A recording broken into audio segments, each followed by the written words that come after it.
sommes de retour et en direct dans cette édition du 21 mars 2024. Merci beaucoup si vous nous rejoignez à l'instant et merci beaucoup pour votre fidélité. Désormais, il est donc l'heure de retrouver Eric Seban. Bonjour Eric. Bonjour.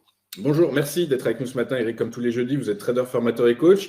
Au lendemain de la très attendue décision de politique monétaire de la Réserve fédérale américaine, qui finalement a maintenu son niveau de taux inchangé à 5,25, 5,50 et qui anticipe toujours 3 baisses de taux pour l'exercice 2024, est-ce que c'est suffisant pour rassurer les investisseurs allemands et faire en sorte que le DAX atteigne de nouveaux records historiques aujourd'hui ?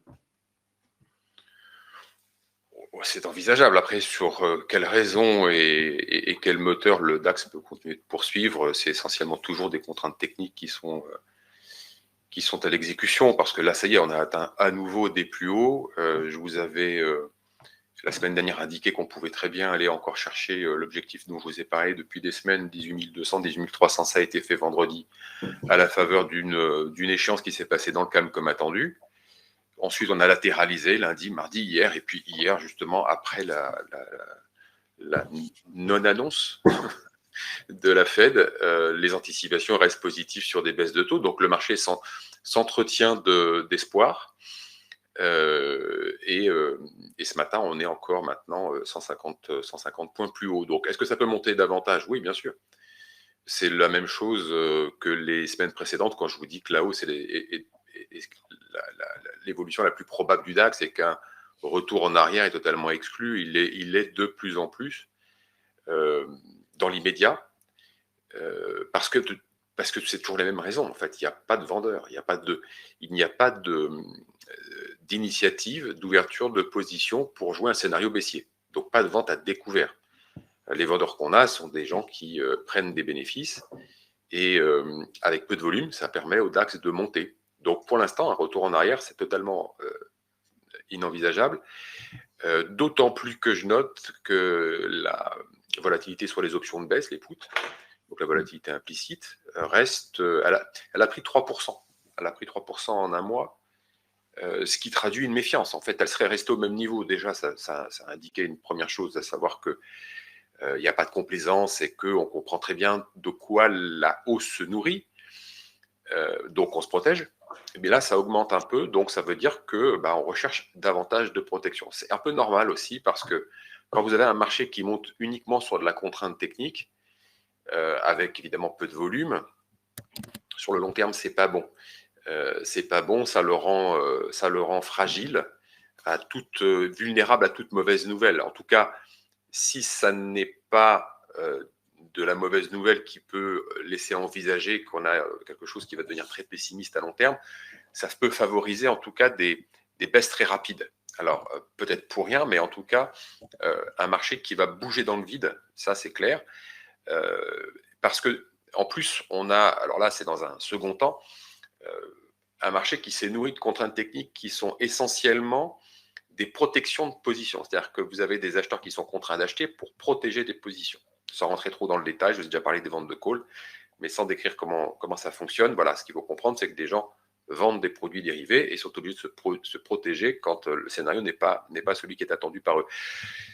S'ils n'ont plus besoin de ces protections, ils vont s'en séparer.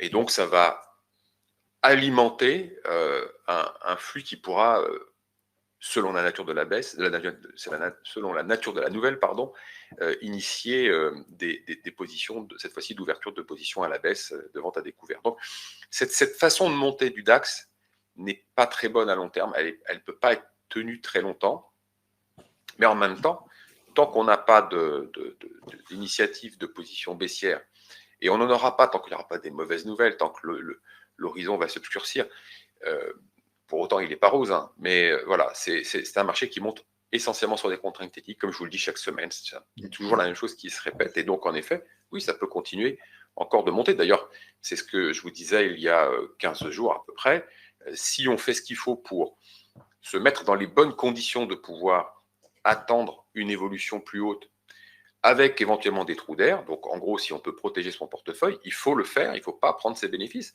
Il n'y a pas de signal de vente, il n'y a rien qui indique, ni sur le plan de chartiste, ni sur le plan technique, une amorce de quoi que ce soit. Ça viendra, c'est sûr, ça viendra certainement par surprise aussi. Et quand on n'a pas envie de penser à tout ça, on protège son portefeuille, on laisse faire.